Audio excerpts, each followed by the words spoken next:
Roczen here, right after our first win of the season.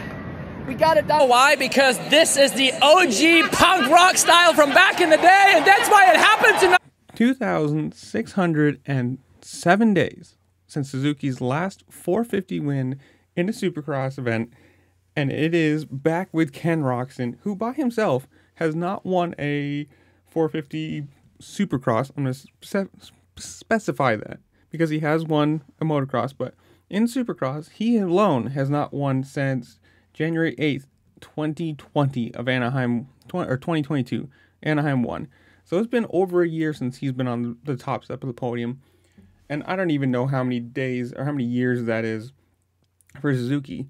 But that's a long time for one of the major brands, major names in the sport to not have won.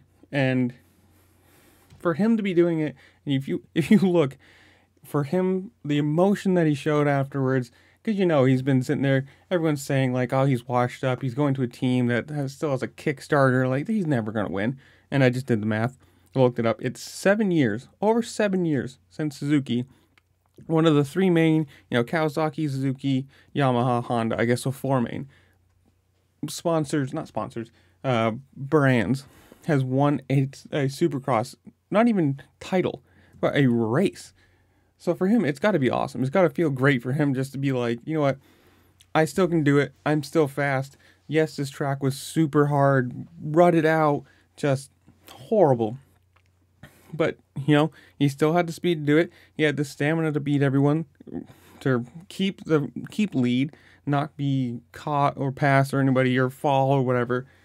And, well, good for him. I mean, 7 years for the brand, over a year for him. Do I think this is going to be a momentum thing where he's going to start winning a bunch? No. Maybe he might get 1 or 2 more, but it's definitely just a good confidence boost for him to know, yes, I'm older, I'm not in my prime like I was 3 or 4 or 5 years ago, whatever, but I'm still fast enough to compete with these guys and win on nights where, hey, the track was hard, other people had problems, and he didn't. Good for him. I'm super happy for Ken Roczen, but you tell me in the comments below, is this his only win of the year? Is he going to get 1 or 2 more? Is he going to become a championship contender? Whatever it is, comment down below. And as you're going down there, make sure to like, share, subscribe, do all the fun things this platform allows you to do. Because obviously playing the YouTube algorithm game, it really helps me out and I appreciate it. And with that, I will see y'all later. Peace.